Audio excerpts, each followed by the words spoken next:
Hello dear students, welcome to Organic Chemistry class.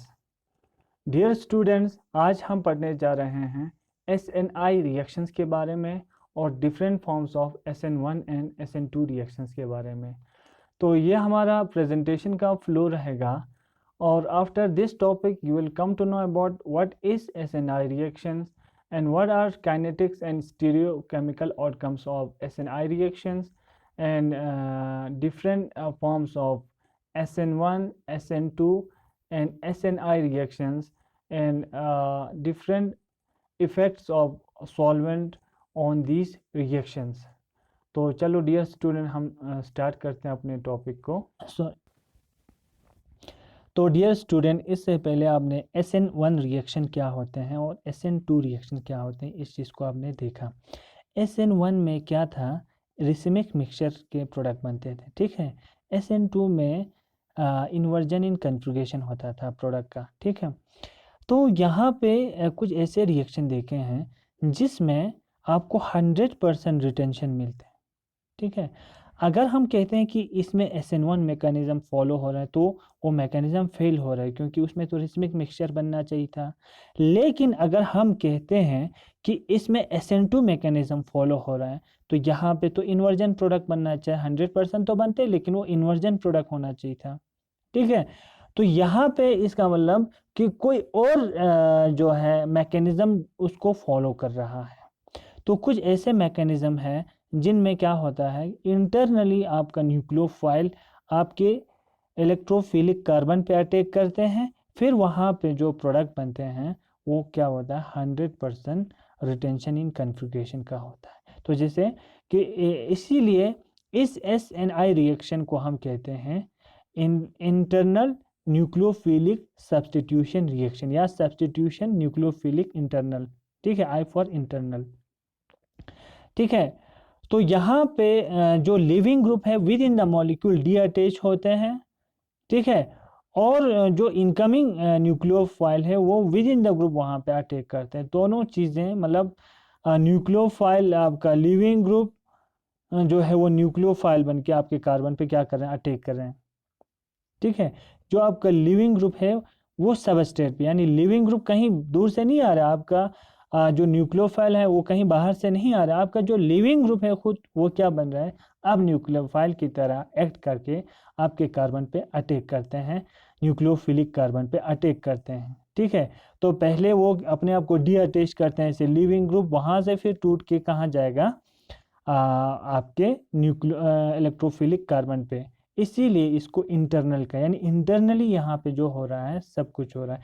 इसके लिए सबसे बेस्ट एग्जांपल है ये वाला, जहाँ पे हम टू ब्यूटेनॉल को थायोनाइल क्लोराइड के साथ जब रिएक्शन करते हैं तो 100% रिटेंशन इन कन्फिग्रेशन का हमें 2-क्लोरोब्यूटेन बनते हैं.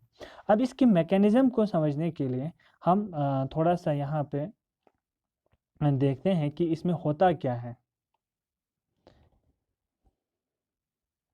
इसको समझने के लिए एग्जाम्पल यहाँ पे लेते हैं, फिर आपको इजीली समझ में आएगा. आपके यहाँ पे क्या था, CH3 था और यहाँ पे आपका हाइड्रोजन था और यहाँ पे क्या है, C2H5, ठीक है. और यहाँ पे आपका OH है अल्कोहल का, ठीक है. इसको हमें किसके साथ ट्रीट करना है, थायोनाइल क्लोराइड के साथ, ठीक है. तो यहाँ पे ये जो लोन पेयर यहाँ पे अटैक करते हैं इस सल्फर पे, ये पहले यहाँ जाते हैं फिर ये वापस आएगा, फिर यहाँ से क्लोराइड निकल जाएगा, ठीक है. क्योंकि क्लोराइड जो है बेस्ट लिविंग ग्रुप है तो इसलिए यहाँ से निकल जाते हैं, ठीक. ऐसे -Cl नेगेटिव यहाँ से, यानी माइनस हो रहा है, निकल रहा है. तो यहाँ पे CH3 आपका H आपका ये से फॉर एग्जाम्पल R' से ही मैं दिखा रहा हूँ, ठीक है, C2H5. तो यहाँ पे आपका O, इस पे क्या है, H है और यहाँ पे S है, S डबल बॉन्ड O है और एक क्लोरीन रह गया, ठीक है. यहाँ पे पॉजिटिव चार्ज है क्योंकि इसका लोन पेयर यूज हुआ. अब क्या करते हैं, ये क्लोराइड ए से बेस की तरह बिहेव करते हैं, इस प्रोटॉन को यहाँ से ले जाते हैं, यहाँ से प्रोटॉन निकल जाएगा, अपने इलेक्ट्रॉन को यहाँ छोड़ेगा। तो यहाँ पे आपको क्या प्रोडक्ट बनेगा, इस CH3 को मैं R से ही रिप्रेजेंट करूँगा, यहाँ H है और यहाँ पे हमने C2H5 को R डैश से रिप्रेजेंट किया। यहाँ पे अब क्या बना, OS डबल बॉन्ड OCl, इसको हम कहते हैं क्लोरोसल्फाइड। ठीक है, क्लोरोसल्फाइड जो है ये आपका मेन इंटरमीडिएट है। ठीक है, अब इसमें क्या होता है कि आपका जो क्लोराइड था वो तो इस H के साथ HCl गैस बन के निकल गया, रिएक्शन से चला गया। अब सॉल्यूशन में कोई क्लोराइड नहीं बचा है, फ्री कोई आयन नहीं है, न्यूक्लियोफाइल नहीं है। तो यहाँ पे क्या होता है कि आपका ये जो क्लोरीन है ये वाला, ये इंटरनली इस कार्बन पे क्या करते हैं, अटैक करते हैं। ठीक है, जब ये अटैक इस पे कर रहा होता है कि आहिस्ता आहिस्ता ये बॉन्ड टूट जाता है। जब ये बॉन्ड टूट जाता है तो ये यहाँ से ये बॉन्ड टूट जाएगा, तो अल्टीमेटली आपको क्या बनेगा, यहाँ पे CR, ये फिर यहाँ पे क्या आएगा, Cl आएगा यहाँ, यानी इस जहाँ से ये चला गया ना, यहाँ पे क्या आएगा, Cl आएगा।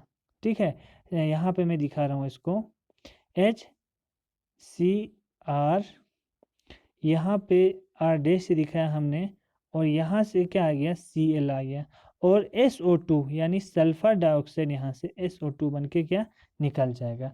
तो अब इस क्लोराइड के लिए कोई और चारा नहीं था, ये फ्रंट साइड से ही अटैक करेंगे, जहाँ से निकल गया SO2 बन के वहीं से ही अटैक करेगा ना।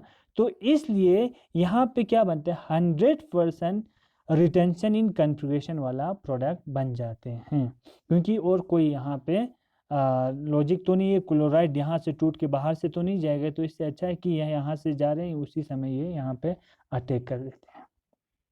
ठीक है, तो फर्स्ट स्टेप में क्या हो रहा है, SN1 की तरह ही हो रहा है। ठीक है, यहाँ ब्रेक हो रहा है, एक इंटीमेट आयन पेयर बन रहा है यहाँ पे। ठीक है, फिर इसके बाद but the second step of the world living group attacks necessary from the front side, it is unable to get the rear, क्योंकि पीछे नहीं जा सकते, इसलिए इसको फ्रंट साइड से ही अटैक करना ही पड़ेगा। इसलिए यहाँ पे क्लोरो जो सल्फाइड बनता है, ये जो बनता है वो वहाँ पे रिटेंशन इन कन्फिग्रेशन वाला बनता है। ठीक है, अब यही क्लोरो सल्फाइड से ही आपका जो प्रोडक्ट बन रहा है, तो वो क्या होता है, रिटेंशन इन कन्फिग्रेशन वाला प्रोडक्ट बनता है। आपको आमतौर पर ये ऑब्जेक्टिव में पूछते हैं कि इसमें कौन सा इस वाले रिएक्शन में कौन सा आपको इंटरमीडिएट बनते हैं, तो क्लोरो सल्फाइड बनते हैं इसमें। ठीक है, तो यहाँ इंटरनली ये इस पर अटैक करेगा, अल्टीमेटली ये बनेगा। अब इसमें जो ट्रांजिशन स्टेट बन रहा है, मैंने कहा कि आपको पहले ऑक्सीजन और इसके बीच में जो बॉन्ड होता है आहिस्ता आहिस्ता क्या हो जाता है, वो टूट जाता है, यानी इसको डॉट डॉट डॉट से दिखाया है। फिर ऑक्सीजन और सल्फर के बीच में बॉन्ड बनना शुरू होता है, फिर इस सल्फर और इस क्लोरीन के बीच में बॉन्ड टूटना शुरू होता है, फिर क्लोरीन और इस इलेक्ट्रोफिलिक कार्बन के बीच में बॉन्ड बनना शुरू होता है। अब यहाँ क्लोराइड जो है न्यूक्लियोफाइल या कार्बन इलेक्ट्रोफाइल की तरह बिहेव कर रहा है। ठीक है ना, तो एक ट्रांजिशन स्टेट में बॉन्ड बन भी रहा होता है, टूट भी रहा होता है। ठीक है, तो इस ट्रांजिशन स्टेट को हम फोर्थ सिंथेस टाइप कहते हैं, कि क्योंकि इसमें 4 एटम्स का इन्वॉल्वमेंट है, कार्बन है, क्लोरीन है, ऑक्सीजन है, सल्फर है। तो ये भी कुछ ऑब्जेक्टिव टाइप क्वेश्चन में पूछा जाता है। तो इसमें फोर्थ सिंथेस टाइप के यहाँ पे क्या बनते हैं, इंटरमीडिएट, ये ट्रांजिशन स्टेट बनते हैं। ठीक है, तो अगर हम इस रिएक्शन को और समझने के लिए कुछ उन्होंने एक्सपेरिमेंटल के लिए कुछ एडजस्टमेंट किए, और प्रूफ यानी जानने के लिए क्या यही मैकेनिज्म इसमें फॉलो हो रहा है कि नहीं, तो इसके लिए इन्होंने इस एक्सपेरिमेंटल सेटअप में, इस रिएक्शन के सेटअप में उन्होंने क्या लगा दिया, पैरिडीन को भी ऐड कर दिया।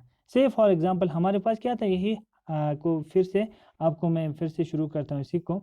जो आपका हाइड्रोजन था यहाँ से, फिर यहाँ क्या था, इसको हमने R से दिखाया, यहाँ पे R डैश से दिखाया था ना।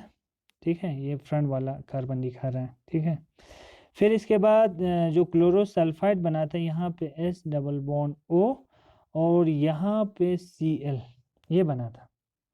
यह हमारा क्लोरोसल्फाइड है, इंटरमीडिएट है।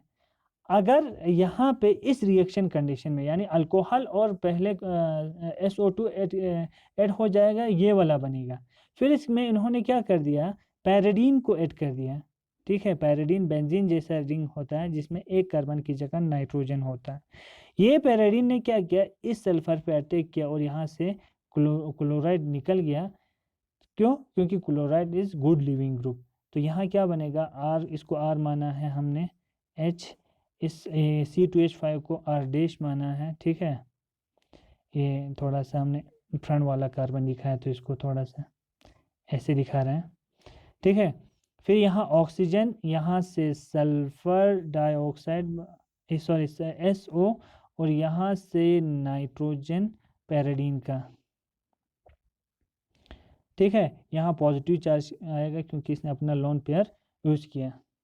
ठीक है, अब यहाँ से क्या निकल गया, क्लोराइड निकल गया। अब सोल्यूशन में फ्री। पहले वाले मैकेनिज्म में क्या था, कोई क्लोराइड आपके सोल्यूशन में फ्री नहीं था, वो सिर्फ इंटरनली ही अटैक कर सकता था। अब क्लोराइड बाहर निकल गया क्योंकि अब इसकी जगह पे क्या आ गया, पैराडीन ने इसको डिस्प्लेस कर दिया। अब क्या हो सकते हैं पॉसिबिलिटी, ये क्लोराइड आयन यहाँ अटैक कर सकता है और यहाँ से ये ऑक्सीजन बॉन्ड ब्रेक होगा, ये यहाँ से ब्रेक होगा। तो क्या अल्टीमेट में आपका प्रोडक्ट क्या बनेगा, Cr, आपका हाइड्रोजन, आपका ये वाला R डैश, और यहाँ से बॉन्ड ब्रेक हुआ, उसके यहाँ सॉरी यहाँ पे थोड़ा सा हमसे मिस्टेक हो गए। यहाँ पे एक्चुअली जो है बैक साइड से तो आपके क्लोराइड ने अटैक किया ना, तो यहाँ पे बैक साइड में कौन अटैक करेगा, क्लोराइड अटैक करेगा। यहाँ बैक साइड में क्या आ गया, क्लोराइड और आपका हाइड्रोजन इसके पीछे साइड में। ठीक है, तो ये वाला देखो यहाँ पे क्या हुआ, फिर इन्वर्जन प्रोडक्ट बन गया। यहाँ पे इन्वर्जन, क्योंकि क्लोराइड के लिए काफ़ी टाइम था कि वो बैक साइड से अटैक करें और फ्रंट साइड स्टीरिकली हिंड्रेड हो गया था। तो ये मैकेनिज्म भी प्रूफ कर रहा है, हमें प्रूफ दे रहा है कि जो पहले वाला मैकेनिज्म था वो सिर्फ इंटरनली ही पॉसिबल था। अगर इस क्लोराइड को हम मौका देते हैं कि थोड़ा आप सोल्यूशन में फ्री घूमें तो बैक साइड से अटैक करते हैं, तो उस समय वहाँ पे क्या हुआ, इन्वर्जन इन कन्फिग्रेशन होता है। तो एक सिंपल सा कंसेप्ट था आपके लिए। तो अब नेक्स्ट देखते हैं इसके kinetics and stereochemical outcomes of this reaction. ठीक है, अब काइनेटिक्स तो क्या है, यहाँ पे आपने देखा रेट डिटरमाइनिंग स्टेप में आपका हमने अभी बताया वो क्या बन रहा था, क्लोरो सल्फाइड बन रहा था, वही रेट डिटरमाइन कर रहा था। तो क्लोराइड सल्फाइड बनने के लिए आपको अल्कोहल भी चाहिए, थाइनोल क्लोराइड भी चाहिए। तो ये क्या है, बाई मॉलिक्यूलर रिएक्शन है। ठीक है, बाई मॉलिक्यूलर यानी it is a second order reaction को ये फॉलो करते हैं। और इसमें अगर हम सॉल्वेंट का इफेक्ट देते हैं कि ये सॉल्वेंट का इफेक्ट इसमें होता है कि नहीं, तो यहाँ सॉल्वेंट का इफेक्ट अच्छे से हो रहा है। ठीक है, अगर इसमें हम पोलर सॉल्वेंट को यूज़ करते हैं तो यहाँ पे पोलर सॉल्वेंट के यूज़ से क्या हो रहा था, रेट ऑफ रिएक्शन इंक्रीज हो रहा था। देखो, rate of dissociation of chlorosulphide to the product is found to increase with increasing the polarity of solvent. ठीक है, क्योंकि पोलैरिटी ऑफ सॉल्वेंट को इंक्रीज करने से रेट ऑफ रिएक्शन इंक्रीज हो रहा था। ठीक है, इससे पहले ही मैंने आपको कहा कि अगर जो भी ट्रांजिशन स्टेट है आपका या जो आपको इंटरमीडिएट बन रहा है, जो उसको स्टेबलाइज करेगा, रेट ऑफ रिएक्शन उसको क्या कर देंगे, बढ़ा देगा। इसको समझने के लिए मैं फिर से आपको इसको थोड़ा सा एक्सप्लेन कर दूंगा ताकि रिवाइज हो जाए। ठीक है, आपके पास क्या है, देखो आपके पास यही था कि आपका कार्बन था, यहाँ हाइड्रोजन था और यहाँ CH3 था, इसको R मानते हैं, R डैश मानते हैं। ठीक है, यहाँ पे आपका O था और यहाँ S डबल बॉन्ड OCl ये बन रहा था ना इंटरमीडिएट में। अब इसी पे क्या हो रहा था, इंटरनली अटैक हो रहा था। क्या हो रहा था यहाँ पे, इसमें हम देखते हैं कि इसका हम मानेंगे ग्राउंड स्टेट है से फॉर एग्जांपल। अब इसको ब्रेक होना है, इंटीमेट इसको ब्रेक होना है। ब्रेक होने से क्या होगा, देखो इस ब्रेक जब होता जाएगा ये यहाँ से टूट जाएगा। तो थोड़ा सा मैं इसको ट्रांजिशन स्टेट के फॉर्म में दिखाऊंगा, थोड़ा सा आपको इजी हो जाएगा। यहाँ से आज आर है, यहाँ आर डैश, ये वाला कंडीशन तो आपको पता है। ठीक है, तो यहाँ से आपका ऑक्सीजन के साथ बॉन्ड टूटना शुरू होगा, ठीक है। यहाँ पे आपका जो सल्फ़र है उसके साथ और एक बॉन्ड बनना शुरू होगा, ठीक है। इस O2 तो ऐसे ही फ़िलहाल रखो। इसके साथ क्लोराइड के साथ बॉन्ड ब्रेक होना शुरू होगा। इस क्लोराइड के साथ यहाँ पे इस कार्बन के साथ क्लोरीन और कार्बन के साथ बॉन्ड बनना शुरू होगा, ठीक है। तो इससे पहले ये ट्रांजिशन स्टेट ये बनेगा। फिर इसके बाद आहिस्ता आहिस्ता इस कार्बन पे क्या हो जाएगा, इस पे नेगेटिव चार्ज, इस पे पॉजिटिव चार्ज, इस पे क्या आएगा, इसकी तरफ जाए तो नेगेटिव चार्ज, है ना। फिर यहाँ लास्ट में ये जो है यहाँ से ब्रेक हो जाएगा तो आपका प्रोडक्ट बनेगा, ठीक है। यहाँ पे आप थोड़ा सा ध्यान देना कि ये कार्बोकेटाइन कैरेक्टर बन रहा है, यानी एक कार्बोकेटाइन बन रहा है ट्रांजिशन स्टेट में, जबकि इसके ग्राउंड स्टेट में ये पोलर नहीं था। जब ये ट्रांजिशन स्टेट में जाते हैं, ये टूटने वाला होता है, तो इसका जो है ट्रांजिशन स्टेट मोर पोलर हो रहा है। से अगर हम इसका एनर्जी प्रोफाइल डायग्राम बनाएंगे, से यहाँ पे ये यहाँ था,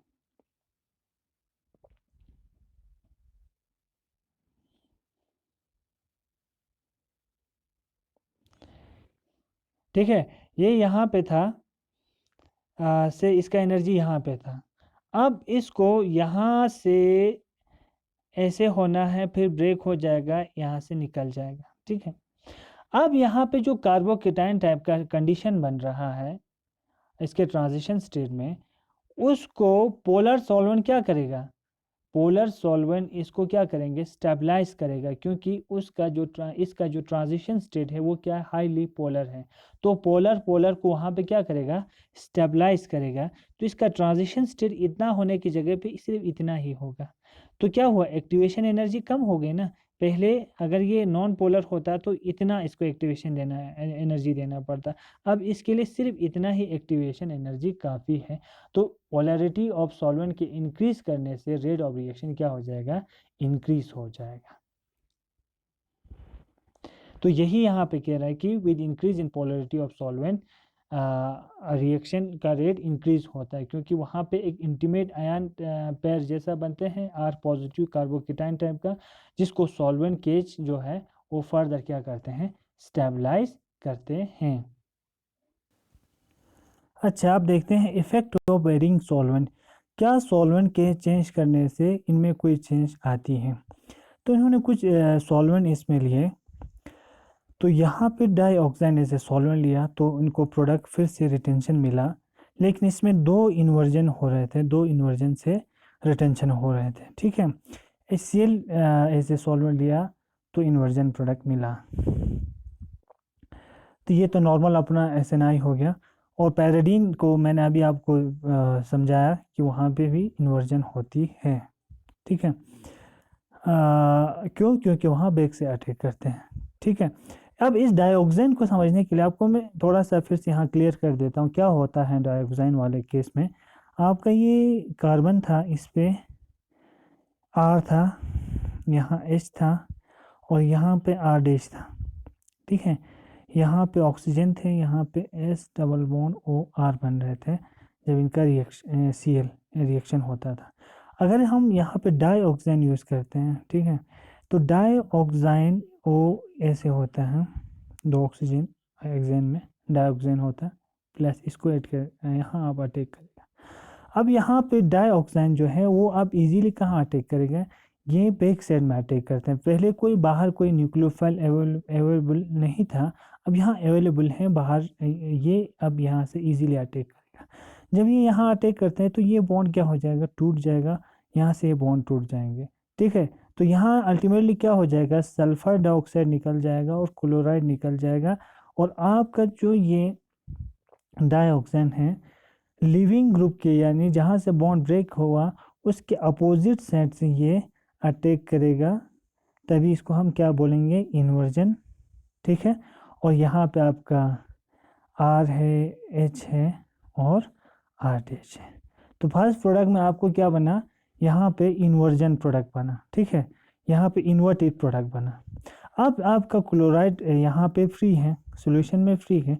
अब ये क्लोराइड जो है इस कार्बन पे अटैक करते हैं और यहाँ से ये पॉजिटिव चार्ज है, वीक बॉन्ड है, इजीली यहाँ से डीलोकलाइज हो जाते हैं, ब्रेक हो जाते हैं।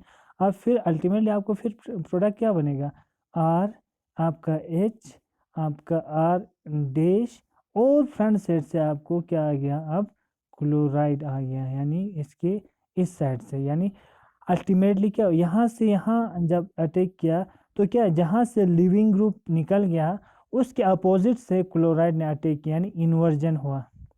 ठीक है। और यहाँ पर भी जिसने यहाँ पे अटैक किया, कहाँ से, जहाँ से जहाँ इस अपोजिट से, सॉरी अपोजिट से अटैक किया जहाँ से वो लिविंग ग्रुप निकल गया, यानी यहाँ भी इन्वर्जन प्रोडक्ट बना, यानी दो इन्वर्जन हुए। ठीक है। अल्टीमेटली अगर पहले रिएक्टेंट इसको और इसको हम मैच करते हैं तो यहाँ ये यहीं से निकल रहा है, यहाँ पे ये निकल रहा है, यहाँ से आपका क्लोराइड आ रहा है, तो अल्टीमेटली क्या हो रहा है, रिटेंशन हो रहा है। यानी दो इन्वर्जन की वजह से यहाँ रिटेंशन हो रहा है, न कि इंटरनल अटैक की वजह से यहाँ पे रिटेंशन हो रही है। तो ये चीज़ आपको ध्यान में रखना है। जब डाइऑक्साइन होते हैं तो एक्चुअल में फर्स्ट अटैक से इन्वर्जन प्रोडक्ट आते हैं, सेकंड से भी इन्वर्जन प्रोडक्ट आते हैं। दो बार जब इन्वर्जन होते हैं तो वो अल्टीमेटली रिटेंशन ही होगा ना, तो इसलिए इसमें 100% फिर रिटेंशन आपको प्रोडक्ट मिल जाते हैं। ठीक है। तो एक सिंपल सा केस था, डाइऑक्साइन जब यूज़ करते हैं तो क्या होते हैं। इसके बाद यहाँ अगर आप देखते हैं पैराडीन को, पैराडीन में भी आपने देखा यहाँ इन्वर्जन हो रहा था, क्योंकि अब वो फ्रंट साइड को ब्लॉक करता था, क्लोराइड जो था पीछे से अटैक करते थे। और अगर HCl में क्यों हो रहा है तो आपको थोड़ा सा समझना, आप खुद ट्राई कर सकते हैं। HCl में क्यों हो, देखो सोल्यूशन में आप तो क्लोराइड बहुत सारा फ्री मिल गया ना, HCl डिकम्पोज हो गया, H पॉजिटिव और Cl नेगेटिव बनाएगा, बहुत सारा Cl है। Cl जब बहुत सारा अवेलेबल है तो फिर से ये स्ट्रेन क्यों करेगा, तो क्लोराइड तो पीछे से ही अटैक करेगा, तो यहाँ पे इन्वर्जन है। ये तो अपना नॉर्मल जो SNI मैकेनिज्म है वो है। तो ये सिंपल सा केस हुआ आपके SNI रिएक्शंस का। ठीक है। तो ये बाईमालिक्यूलर है, इंटरनली अरेंज हो रहा है, इंटरनली अटैक हो रहा है, इंटरनल न्यूक्लियोफिलिक सब्स्टिट्यूशन हो रहा है। अगर आप बाहर से न्यूक्लियोफाइल डालते हैं तो इसमें इन्वर्जन प्रोडक्ट बनते हैं। इसमें कोई बाहर से एक्स्ट्रा न्यूक्लियोफाइल नहीं देते हैं, तो इंटरनली ये क्लोराइड ऐसे न्यूक्लियोफाइल यहाँ अटैक करके वहाँ पे इंटरनल अटैक से 100% रिटेंशन इन कन्फिग्रेशन होता है, SNI कहते हैं। तो अब एक और टाइप का मैकेनिज्म है जिसको हम SN1, लेकिन ऊपर हमें एक कॉमा का निशानी देना है, जो इन्वर्टेड कॉमा का सिंगल फॉर्म होता है ना, वो वाला निशानी देना है, ये वाला SN1 टाइप का। इसमें थोड़ा सा वही एक्चुअली SN1 मैकेनिज्म को ही फॉलो कर रहा है, लेकिन रीअरेंज प्रोडक्ट बनते हैं। तो इसको थोड़ा सा डिफ्रेंशिएट करने के लिए यहाँ पे ये वाला सिंबल दिया है। से फॉर एग्जांपल आपको एलाइलिक टाइप का रीअरेंजमेंट होता है इसमें। ठीक है। जैसे ये है आपके पास RCH डबल बॉन्ड CH2Cl है, आपके पास ये सबस्ट्रेट है। SN1 कंडीशन में यहाँ पे क्या हो जाएगा कि यहाँ से क्लोराइड निकल जाएगा, तो RCH double bond CH2 positive. अब आपको पता है ये रेजोनेंस स्टेबलाइज है। जब ये रेजोनेंस स्टेबलाइज है तो यहाँ क्या हो जाएगा, ये डबल बॉन्ड यहाँ शिफ्ट हो जाएगा ऐसे, अब CH पे कौन सी चार्ज जाएगा, पॉजिटिव, और single bond CH double bond CH2। तो दो आपको कार्बोकेटाइन बने। अब दो कार्बोकेटाइन है, फॉर एग्जांपल इस पे हमें सिंपल सा आपको फिर से हाइड्रोक्साइड आयन को यहाँ अटैक करवाना है, तो ये यहाँ आएगा। ठीक है। तो प्रोडक्ट यहाँ आपको OH यहाँ जुड़ जाएगा, तो एक प्रोडक्ट ये बनेगा। ठीक है। यानी RCH डबल बॉन्ड CH2OH। ठीक है, ये वाला प्रोडक्ट बनेगा। यहाँ पे अगर अटैक किया इस वाले कार्बोकेटाइन पे, तो यहाँ पे RCHOH, यानी इस वाले कार्बन पे, कार्बन नंबर 3 पे, 3 नंबर पे CH डबल बॉन्ड CH2, आपको मिक्सचर ऑफ प्रोडक्ट बनते हैं, जिसमें जिन SN1 रिएक्शन मैकेनिज्म में एलाइलिक टाइप का रीअरेंजमेंट होता है उसको हम SN1 फिर यहाँ डैश लगा के दिखाते हैं। ठीक है ना। इस टाइप के रिएक्शन को हम ये दिखाते हैं। आप देखो इसमें थोड़ा सा और टाइप के हम रिएक्शन पढ़ते हैं। जैसे ये वाला है आपके पास, यहाँ पे आपको 4 कार्बन है यानी ब्यूटीन है, लेकिन यहाँ पे 2 पे है डबल बॉन्ड, तो क्लोरो टू ब्यूटूइन है ना, क्लोरो ब्यूटूइन है। यहाँ पे 1 नंबर पे है तो क्लोरो, यहाँ पे 1 2 3 नंबर पे क्लोरीन है ना। 3 क्लोरोब्यूटीन है, तो ये है। इसमें क्या किया इन्होंने, when treated with 0.8% 8 molar aqueous sodium hydroxide इतने पे, इसने क्या किया 60% ये प्रोडक्ट दिया, 40% ये वाला प्रोडक्ट। समझने के लिए ये एग्जांपल यहाँ पे आपको दिखाता हूँ मैं। पहला क्या प्रोडक्ट, ये रिएक्टेंट क्या था, CH3, हमारा सबस्ट्रेट है CH3, CH था, डबल बॉन्ड था, और यहाँ CH था, यहाँ CH2 था, और यहाँ पे Cl था। ठीक है। और दूसरे केस में बी पार्ट में क्या था, CH3 यहाँ था और Cl यहाँ पे था, कार्बन नंबर 3 पे। ठीक है। फिर इसका H है, CH डबल बॉन्ड CH2 था यहाँ पे। ठीक है। तो दोनों में मतलब अलग अलग आपको ये है, क्लोरीन कार्बन नंबर 1 पे, यहाँ क्लोरीन नंबर 3 पे, यहाँ डबल बॉन्ड की पोजीशन अलग है, टोटली अलग मॉलिक्यूल है। ठीक है। अगर इसमें SN1 रिएक्शन को अगर ये फॉलो करते हैं तो क्लोराइड पहले निकल जाएगा, यहाँ से ये क्लोराइड निकल जाएगा। ठीक है। जब ये क्लोराइड निकल जाएगा तो यहाँ क्या बनेगा, CH3 CH double bond CH2, यहाँ पे पॉजिटिव चार्ज कार्बोकेटाइन यहाँ बनेगा, और यहाँ पे कार्बोकेटाइन कहाँ बनेगा, यहाँ पे क्लोरीन निकल गया इस कार्बन से, यहाँ पॉजिटिव चार्ज आएगा। ठीक है। और CH डबल बॉन्ड CH2 हो जाएगा। ठीक। अब यहाँ पे अगर इसका हम रेजोनेंस स्ट्रक्चर देखते हैं तो रेजोनेंस स्ट्रक्चर इसका क्या बनेगा, इसमें भी रेजोनेंस होगा, तो ये यहाँ शिफ्ट होगा और ये बॉन्ड यहाँ शिफ्ट होगा, रेजोनेंस होगा, ये तो रेजोनेंस इजीली हो जाएगा। तो यहाँ पे इसको ऐसे दिखाते हैं, CH3 CH single bond CH double bond CH2, positive charge कहाँ आएगा, इस कार्बन पे आएगा। यहाँ पे रेजोनेंस स्टेबलाइजेशन की वजह से CH3 आपका CH डबल बॉन्ड अब यहाँ शिफ्ट होगा, CH2 पॉजिटिव चार्ज यहाँ होगा। ठीक है। तो ये रेजोनेंस, इनको अगर नंबरिंग करते हैं 1, ये 2, ये 3 और ये 4, आप क्लियर है, इसको इजीली देखिए। कार्बन नंबर 1 और 4 को अगर आप देखते हैं तो ये दोनों सेम स्ट्रक्चर है, बिल्कुल सेम है। पॉजिटिव चार्ज कार्बन नंबर 1 पे, डबल बॉन्ड कार्बन नंबर 2 पे, 2 और 3 सेम है, देखो सेम प्रोडक्ट बना। अब यहाँ पे अगर न्यूक्लियोफाइल इन पे हम अटैक करते हैं, अगर इन पे हम न्यूक्लियोफाइल अटैक करते हैं और हाइड्रोक्साइड होगा, अब यहाँ बेस में कर रहे तो हाइड्रोक्साइड, तो इन दोनों की वजह से थर्ड कौन और आपका फर्स्ट और फोर्थ सेम है ना, फर्स्ट एंड फोर्थ की वजह से कौन सा प्रोडक्ट बनना चाहिए, CH3CH। ठीक है। Double bond CH positive charge यहाँ है तो OH यहाँ आएगा, CH2OH, ये बनेगा आपको फर्स्ट एंड फोर्थ। और सेकंड और थर्ड की वजह से, सेकंड एंड थर्ड की वजह से कौन सा प्रोडक्ट बनना चाहिए, यहाँ पे CH3CH, यहाँ अब आएगा OH, फिर इसके बाद CH डबल बॉन्ड CH2, ये बनना चाहिए। ठीक है। दोनों में हमें एंड में सेम प्रोडक्ट मिलना चाहिए, हालांकि हमने सबस्ट्रेट को क्या लिया, अलग अलग लिया। दोनों में सेम प्रोडक्ट बनना चाहिए, लेकिन हमने क्या लिया था, सबस्ट्रेट को अलग अलग, लेकिन ऐसा नहीं हो रहा है।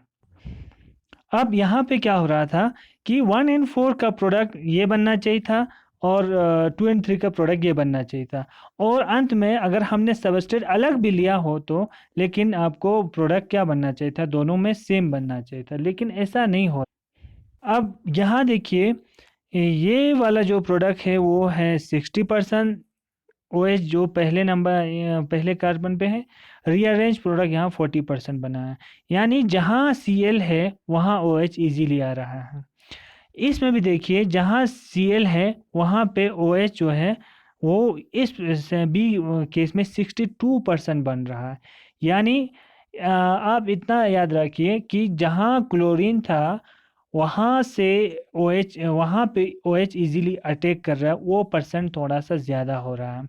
जैसे यहाँ Cl यहाँ से निकल गया तो वो 60%, यहाँ से Cl निकल गया वो 62%, यानी थोड़ा सा बढ़ गया, क्योंकि यहाँ सेकेंडरी कार्बोकेटाइन बनते हैं वो थोड़ा स्टेबल होता है, इसलिए थोड़ा ज़्यादा है।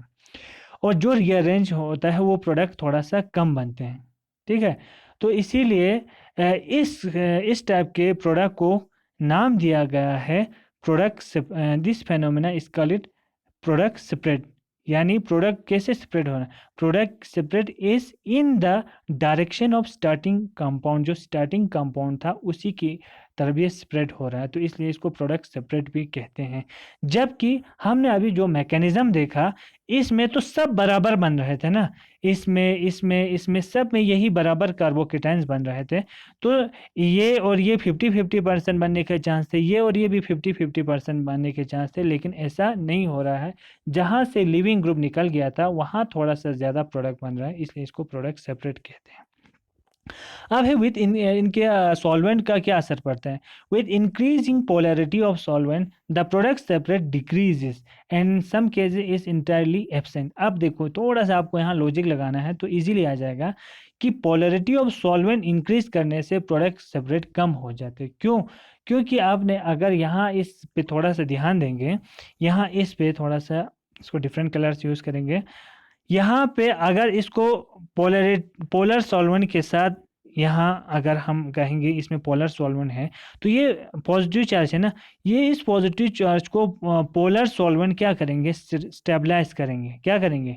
स्टेबलाइज करेंगे, अच्छे से स्टेबलाइज करेंगे। जब ये अच्छे से स्टेबलाइज करेंगे तो इनमें ये बहुत देर तक रहेगा। जब बहुत देर तक रहेगा, लाइफ टाइम ज़्यादा होगा, तो इनमें रेजोनेंस अच्छे से हो जाएगा। जब रेजोनेंस अच्छे से हो जाएगा तो हमें 50% ये बनने के भी चांस होगा, 50% ये बनने के भी चांस होगा, 50% ये बनेगा, 50% ये बनेगा, क्योंकि स्टेबिलिटी इंक्रीज हो रहा है, इनका लाइफ टाइम इंक्रीज हो रहा है।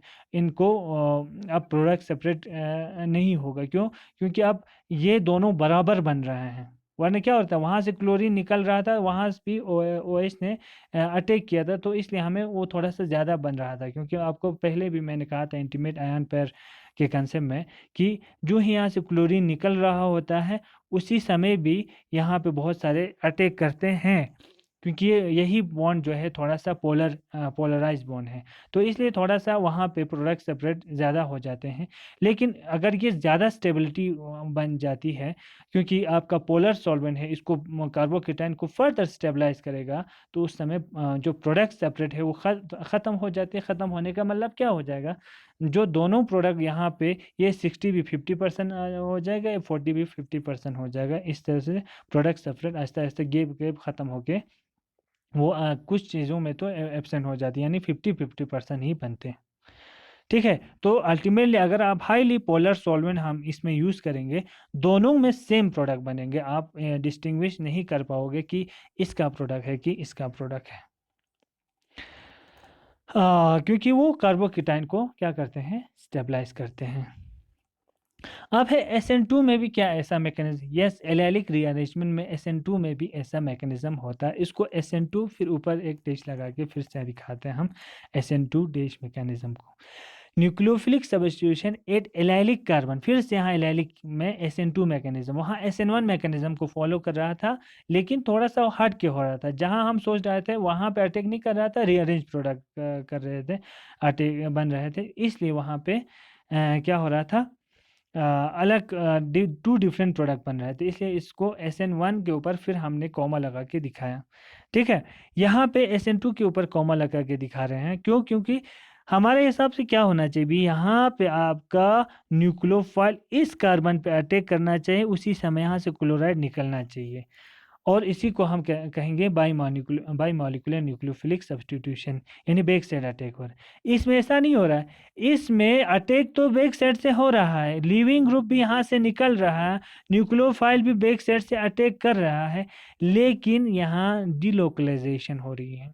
ठीक है, यानी यहाँ ऐसे दिखाएंगे कि आपका ये कोई ऐसा कोई कम, ये डबल बॉन्ड है, यहाँ पे आपका लिविंग ग्रुप है। ठीक है, तो यहाँ पे आपका लिविंग ग्रुप यहाँ पे है, यहाँ पे कोई कंपाउंड है। आपका एक्चुअल में आपका जो न्यूक्लियोफाइल को वाई डैश नेगेटिव से लिखा है, इसको यहाँ अटैक करना था ना। ठीक है, अब यहाँ से निकलना चाहिए था, लेकिन क्या हो रहा है कि वाई इसके बैक साइड पर अटैक कर रहा है, फिर ये यहाँ से ऐसे माइग्रेट हो रहा है, ये यहाँ चला जा रहा है, और आपका प्रोडक्ट क्या बन रहा है, वाई पीछे जा रहा है, और यहाँ सिंगल बॉन्ड, फिर यहाँ डबल बॉन्ड सी, और ये वाला ऐसे बन रहा है। इस टाइप यानी SN2 हो रहा है, बैक साइड अटैक हो रहा है, लेकिन थोड़ा सा रीअरेंज होके हो रहा है। इस टाइप को SN2 फिर ऊपर कॉमा कर से दिखाते हैं। दिस मैकेनिज्म यानी यहाँ पे इस कार्बन को हम गामा कहते हैं। अल्फा जहाँ पे आपका ये है क्या नाम है आपका सबस्टिट्यूएंट है, उसको हम alpha beta gamma, gamma carbon पे अटैक कर रहा है, तो इसलिए इसको हम SN2 फिर कॉमा लगा के दिखाते हैं। This mechanism is second order allylic rearrangement. It usually comes about SN2 condition hold, but their substitution strictly retarded the normal SN2 mechanism. ठीक है, यहाँ पे नॉर्मल SN2 मैकेनिज्म स्टीरिकल हिंड्रेंस की वजह से क्या हो जाएगा, रिटार्ड हो जाएगा। देखो यहाँ ऐसे नहीं, इससे बेहतर है कि यहाँ से अटैक करेंगे। ठीक है, अब वो कंडीशन यहाँ आर की जगह पे क्या होना चाहिए, H होना चाहिए, तभी ये पीछे से अटैक करेगा। ठीक है, तो ये वाला इसको कंडीशन मिलना चाहिए। ठीक है, अब इनमें क्या हो रहा है, there are well established cases of SN2 फिर dash mechanism on substrate of the type, इसमें तो होगा ना, बट कंपाउंड्स ऑफ द ये टाइप जो SN2 rearrangement almost exclusively when they are in biomolecular reactions at all. देखो यहाँ पे क्या कंडीशन, यहाँ पे ये वाला जो पार्ट है, यहाँ हाइड्रोजन्स है, यहाँ पे क्या बनना चाहिए था, यहाँ पे CH2 है, तो यहाँ पे इजीली अटैक करना चाहिए था। यहाँ पे इसको ऐसे दिखाएंगे, CH डबल बॉन्ड C, यहाँ पे क्या है, हाइड्रोजन और यहाँ Cl। ठीक है, ये वाला कंडीशन एक है। यहाँ पे स्टीरिक हिंड्रेंस नहीं है, और वाई जो आपका न्यूक्लियोफाइल है इस पे इजीली अटैक कर सकते हैं, लेकिन इनमें भी देखा गया है SN2 कॉमा टाइप का मैकेनिज्म इनमें भी होता है, वाई यहाँ से यहाँ अटैक करते हैं। इस टाइप के रिएक्शन भी इस टाइप के रिएक्शन भी ऑब्जर्व किए गए हैं। ठीक है, यही बता रहे हैं। ठीक है, और सेकंड टाइप में ये इसमें तो होगा, देखो इसमें जो आपका कंडीशन है वो इसको सहारा दे, इसको फिर से इस कंडीशन में देखो सेकंड कंडीशन में क्या हो रहा है, C डबल बॉन्ड C, फिर यहाँ C, यहाँ 2 R है, अल्काइल ग्रुप है। ठीक है, R है, अल्काइल ग्रुप यहाँ Cl है। इस कंडीशन में तो बैक साइड अटैक इजीली ज़्यादा फिजिबल है, क्योंकि 2 बल्कि ग्रुप हैं। ठीक है, यहाँ अटैक करेगा, यहाँ से यहाँ अटैक करेगा, यहाँ से क्लोराइड निकल जाएगा, तो इस कंडीशन में तो easily SN2 comma dash type का रिएक्शन मैकेनिज्म हो जाएगा। ठीक है, अब increasing the size of nucleophile can also increase the extent of SN2 dash reaction at the expense of the SN2। यहाँ इस टाइप वाले एलाइलिक कंडीशन में अगर न्यूक्लियोफाइल के साइज को बढ़ाएंगे, फिर से SN2 डैश वाला रिएक्शन इजीली हो जाएगा। क्यों, क्योंकि वो बल्कि है, तो इजीली वो बैक साइड से वहाँ पे अटैक करेगा। यहाँ पे थोड़ा समझना है आपको, in certain case the leaving group can also effect on the whether the arrangement rearrangement occur और नॉट। लिविंग ग्रुप भी इस पे ज़्यादा ये करते हैं। फॉर एग्जांपल, अगर आपके पास ये वाला कंडीशन है, जहाँ पे आपको ये फिनाइल है, फिर CH डबल बॉन्ड है, ये वाला, इसको लिथियम हाइड्रेट के साथ ट्रीट करते हैं तो 100% SN2 रिएक्शन होता है, कोई अरेंजमेंट नहीं होता है, कोई भी अरेंजमेंट नहीं होगा यहाँ पे, ठीक है। वहाँ पे सीधे SN2 टाइप का होता है इस वाले कंडीशन में। लेकिन अगर हम यहाँ पे X जो रखा है इन्होंने, उसको ब्रोमाइड और क्लोराइड रखेंगे, लेकिन ब्रोमाइड की जगह यहाँ पे अगर आप रखते हैं ट्राइफिनाइल फॉस्फीन टाइप का ब्रोमाइड, तो वहाँ पे आपको फिर SN2 डैश टाइप का मैकेनिज्म होता है। चलो इसको देखते हैं।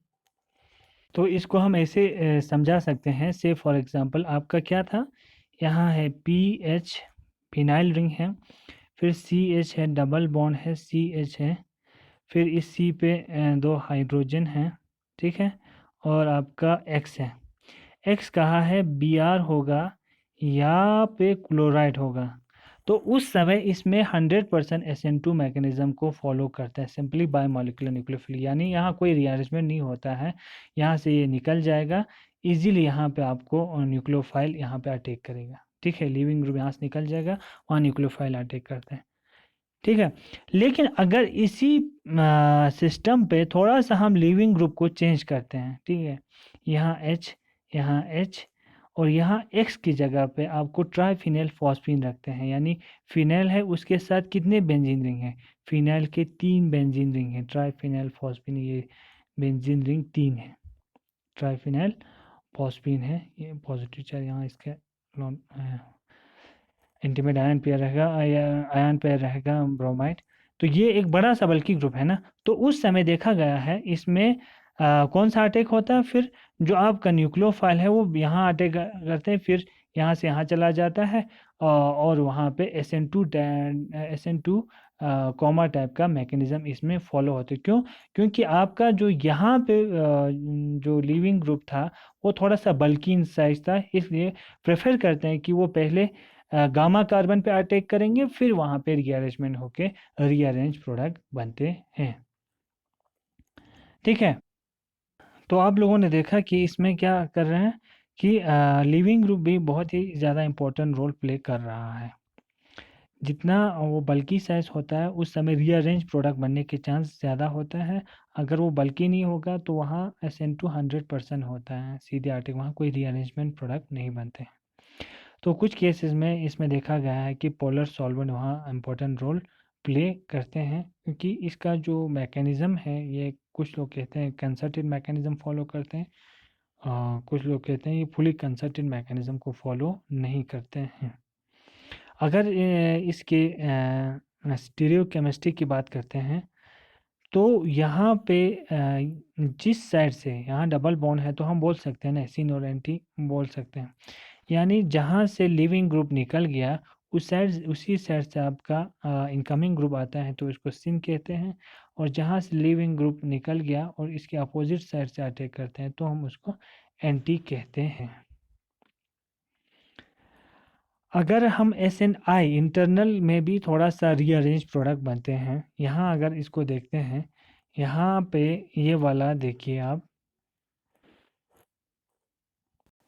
तो इसमें रीअरेंज प्रोडक्ट जो एलेलिक पोजीशन पे SNI वाले मैकेनिज्म में भी होता है। सी फॉर एग्जांपल इस टाइप का अगर आपके पास होगा, इस टाइप का अरेंजमेंट होगा, सी यहाँ कार्बन है, हाइड्रोजन है, और यहाँ पे आपका CH2 है, और यहाँ पे आपका जो S डबल बॉन्ड O था ना, इसको थोड़ा सा इसमें दिखाएंगे ताकि इजी हो जाए, S है, और आपका क्लोराइड यहाँ पे, ठीक है, इस टाइप का, यानी ये अल्फ़ा बीटा गामा है, इसमें भी हो सकता है ना रीअरेंज, जैसे ये यहाँ पे ऐसे ब्रेक हो जाएगा, ये यहाँ से निकल गया, यहाँ पे पॉजिटिव चार्ज आएगा ना, इस पॉजिटिव चार्ज पे ये क्लोराइड यहाँ से ब्रेक होके ये यहाँ पे अटैक करेगा, जबकि यहाँ अटैक करते था, अभी तक हमने देखा ये वाले कार्बन पे यहाँ पे अटैक करते थे, लेकिन इसने जिस तरह से हमने अभी SN1 और SN2 मैकेनिज्म में देखा, गामा पे इसमें भी अटैक कर, लेकिन इंटरनली हो रहा है तो SNI टाइप के जो ऊपर हम गोमा लगाते हैं, इस टाइप के मैकेनिज्म को भी फॉलो करते हैं, जैसे ये वाला एग्जांपल तो अभी तो बहुत सारे एग्जाम्पल लिए, आप इसको खुद से भी ट्राई कर सकते हैं।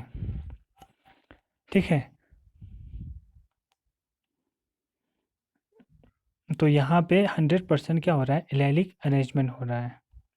यहाँ पे एग्जांपल आपको 2 ब्यूटीन 1 ऑल और 3 ब्यूटीन 2 ऑल को किसके साथ ट्रीट करना है, पहले का थायोनाइल क्लोराइड के साथ, फिर आपको ये वाला रीअरेंजमेंट देखना है आता है कि नहीं। तो मैं चाहूँगा कि आप इसको खुद से ट्राई करें। तो चलो हम अपने इस टॉपिक को समराइज़ करते हैं। तो इसमें आपने एसएनआई मैकेनिज़्म को पढ़ा, जिसमें इंटरनली न्यूक्लियोफाइल इंटरनल तरीके से अटैक करते हैं, कोई बाहर से कोई लिविंग ग्रुप बाहर से कोई न्यूक्लियोफाइल नहीं आते, इसमें जो लिविंग ग्रुप है वही न्यूक्लियोफाइल बन के अटैक करते हैं। ठीक है, जब एलेलिक पोजीशन पर अटैक करते हैं, SN1 कंडीशन होगा तो इसको हम SN1 कॉमर्स दिखाते हैं। SN2 मैकेनिज़्म तो फॉलो कर रहे हैं, लेकिन एलेलिक पोजीशन पे कर रहे हैं, तो SN2 फिर ऊपर कॉमा लगा के करते हैं। फिर अगर इंटरनल SNI तो फॉलो हो रहा है ऊपर, फिर गामा पोजीशन पे फिर से अटैक कर रहे हैं, तो SN फिर ऊपर कॉमा लगा के इस चीज़ को दिखाते हैं। तो आई होप आपको थोड़ा सा आइडिया आया होगा कि चीज़ें क्या होता है। Thank you very much.